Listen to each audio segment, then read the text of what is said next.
Good evening. Welcome to Current Affairs. Under the Constitution of India, under anti-defection law, it is the Speaker or the Chairman with respect to the concerned House. So they are supposed to take the decisions with respect to anti-defections. So there is a mechanism where the people, the political party members, or the independent members, or nominated members, they shift the loyalties from one party to the other political party. So, in order to stop this one in the year 1985, through 52nd Amendment, 10th schedule has been added to the Constitution. And that 10th schedule mentions about the anti-defections only to prevent the members from jumping from one political party to the other political party indiscriminately. So in a democracy, people are voting. People are voting for their representatives and they are expecting that representative will be there for a period of 5 years. And they look at the candidate and they look at the political party. But what happens if that particular person shifts the loyalties? That is the reason why. So there is a necessity for stopping these defections. And with that intention, anti-defection law has come into the picture in 1985. But just like any other law, even this anti-defection law has got its own loopholes. And when it comes to the political party members or the independent members who are getting elected to these houses, meaning I am talking about Lok Sabha, Rajya Sabha, state legislative assemblies and state legislative councils.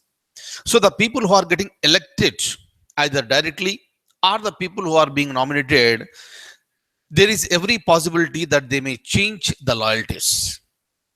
And after this 52nd Amendment, so there was an expectation that there will be a break, there will be a stoppage for these defections. But unfortunately, by using the loopholes that are present in the system, the members are they are jumping from one political party to the other political party. And this is not restricted to one state or the other. Every state in the country is facing this problem, including the members in the Lok Sabha and the Rajya Sabha. But whenever such defections are taking place, it is the responsibility of the Speaker in the Assembly or the Chairman in the Legislative Council or the Speaker in the Lok Sabha or Chairman in the Rajya Sabha. They must act and they are expected to axe these people. Axe in the sense, declare them as disqualified. Disqualify them from the membership. Immediately there is a vacancy and the election needs to be conducted. But by looking at the loopholes, there is a protection that has been given this. Constitution makes it clear the chair of the concerned house will take the action. But within what time that the chair has to take the action? Chair means speaker or chairman as per the case. But if the speaker or the chairman is not acting, Constitution has nowhere mentioned within how much time you need to take the action. Obviously, if you look at the speaker in the Lok Sabha or the speaker in the this legislative assembly, most of the times they belong to the ruling party. But as a speaker, you are expected to be on neutral basis. You should be unbiased. You should be impartial.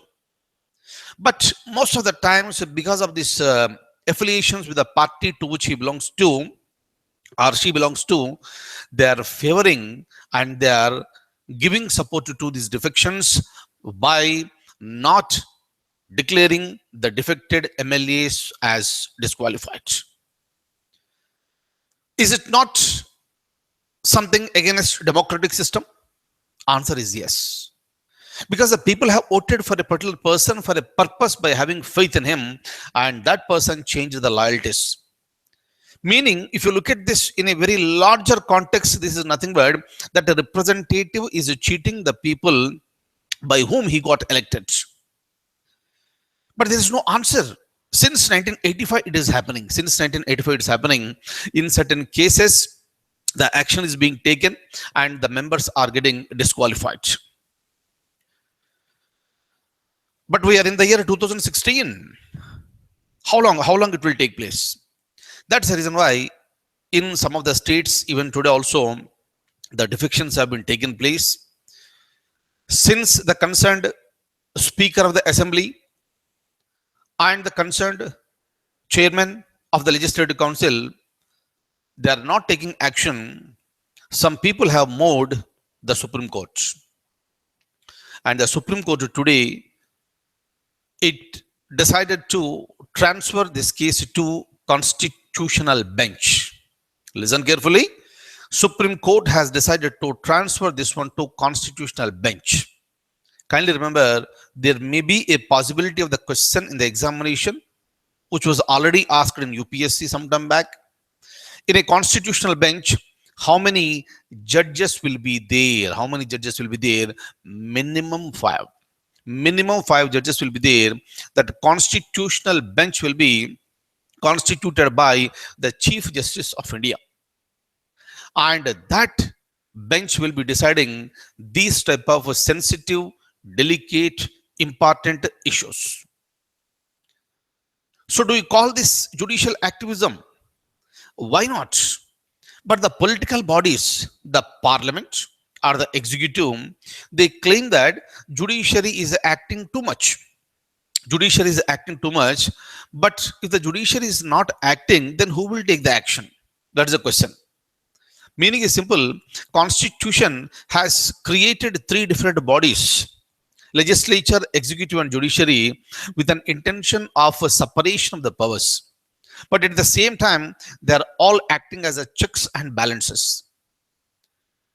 But we are hearing the concept called judicial activism, which is not mentioned in the Constitution since the beginning. Especially after the emergency period in India after 1977. So the judicial activism has increased. So this is a mechanism how you will be correcting the legislative errors and the executive errors. If the errors are not there, if these bodies are functioning effectively within their boundaries, there is no necessity for the judiciary to interfere. There is no necessity of the judicial activism. Right? Judiciary says that we are acting because you are not acting. So this is what exactly is happening. And that is the reason why the tussle always takes place between judiciary and the parliament, judiciary and the executive. So, but whatever it is, today the Supreme Court has decided that this particular issue should be transferred to constitutional bench. So we need to wait and watch for a period of time. I feel very strongly that the judiciary is going to, the constitutional bench is going to deliver the judgment saying that it is going to announce a time frame for speaker or chairman so to announce their decision, to declare whether the concerned person who defected should be disqualified or not. Since there is no time frame in the Constitution, that is being seen as a loophole, and many of the members are getting escaped because of the non-active nature on the part of the speakers. But this is going to come to an end, right? And for this reason, if the legislature wants to amend the Constitution and add something, that within 3 months the speaker has to take the action, that could have been much better. But for quite long period of time, not taken any action. That's the reason why again the judicial activism has come into the picture. So this is a very big issue, very serious issue. It's happening in every state. So hence I request all of you, my dear close friends, follow this concept very, very closely. Clear? Now, so this is with respect to the, this defections, anti-defection law of 10th schedule. Now, so now I would like to show you some questions. These are related to, some of the questions. Some are related to United States of America. The elections are happening, and once the results are declared, we'll go for a discussion on this. And sometime back I explained you in a very detailed manner how exactly the election of the president of United States of America will take place. Clear? Most of you might have watched that video. Otherwise, please go back and watch that video for better understanding. All right? Everything I have explained. That video was, I think, it was for an hour. So it's a very long video. Just please watch that. But otherwise, I have some questions with me right now, and I would like to share them with you. Right? Please stay tuned. I'll open the document.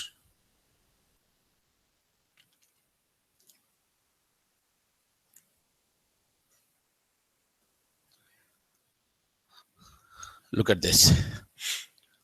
Who was the first person exercised franchise from space in American presidential elections? People vote in the presidential elections of United States of America, right? But so some people will exercise their franchise, that is meaning exercise a right to vote even from the space. Clear, there is a facility how they have exercised. So that is a secret, but they have exercised. For the first time, it happened in the year 1997. Clear, 1997. And the question is related to who was the first person exercised a franchise from space in American presidential elections? Shane Kimbrough, Mike Adams, David Wolf, Michael Anderson. All right. So answer is C, that is David Wolf. It happened. He's a space scientist. Happened in the year 1997. Am I clear? Next, look at this. Since 1997, the NASA scientists are exercising the franchise from space. Right? Look at this. The presidential elections in United States is held once in how many years? 3 years, 4 years, 5 years, or 6 years. Kindly remember, you all know that the presidential elections in India happen once in 5 years. Once in 5 years. But whereas in United States of America, this is once in 4 years. Am I clear? Please remember this very carefully. Right? So that all depends on the constitution of the nation. Clear? Constitution is the law of the land, highest law of the land. So whatever the constitution says, that has to be followed. In India, our constitution says that presidential election should be held once in 5 years, whereas in America, this is once in 4 years. Am I clear? And I would like to give one correction with respect to previous class. This I was discussing with respect to this Andhra Pradesh State Reorganization Act. Clear? So by mistake, it was written as a March 31st. The president has signed, the president has consented this AP Reorganization Act on March 31st, 2014. But please make a correction. It was not on March 31st. It was on March 1st. Clear? I'm sorry for this mistake. Right? It's on March 1st, 2014. Am I clear? And of course, this is not important for the people who belong to other states, but the students who are aspiring for this any state service examination, right, from Andhra Pradesh and Telangana, this is very, very important for you. Clear? And whatever the notes I have given to you with respect to AP Reorganization Act, that has been corrected. Please make a note. The president has signed AP Reorganization Act on March 1st, 2014. Right? So thank you. So once again, I'll open the document. I'll show you some more questions. Look at this. Look at this. Once in 4 years. Okay. Next. Which of the following statements is true, is or true regarding the, these political parties? So I need to take it away. Yes, right.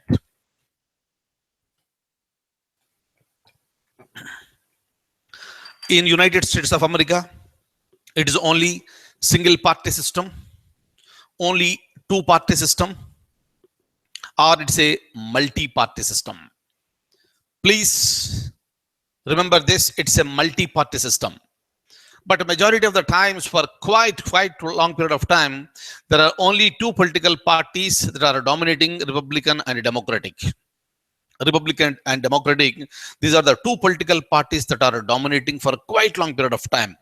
But America is a multi-party system.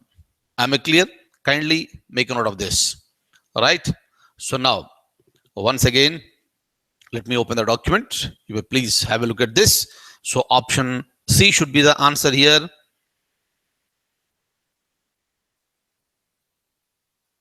Right. So it's a this I think you might have seen this question.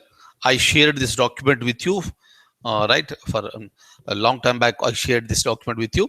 You can just read the question, and answer is also reflecting there. You may please have a look at that.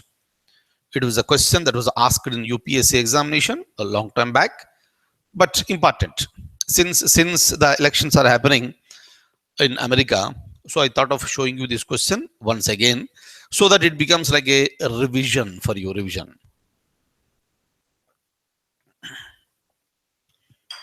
Read. How to read a question. I told you many number of times. Please read with patience. Read with concentration. First, read the question, then you move further. Don't go in a reverse direction. Am I clear? And don't jump to a conclusion by reading only half part of the question. So these are the secrets for success, and which you are all expected to follow, right?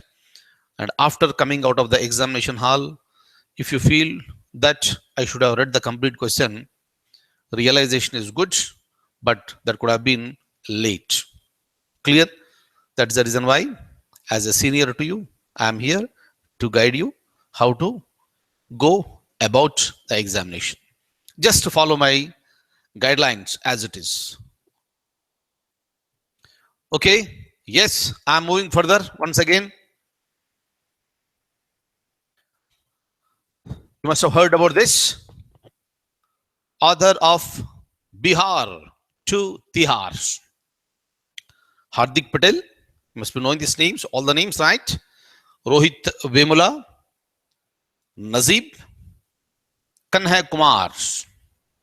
So the answer is D, that is Kanhaiya Kumar. Fine.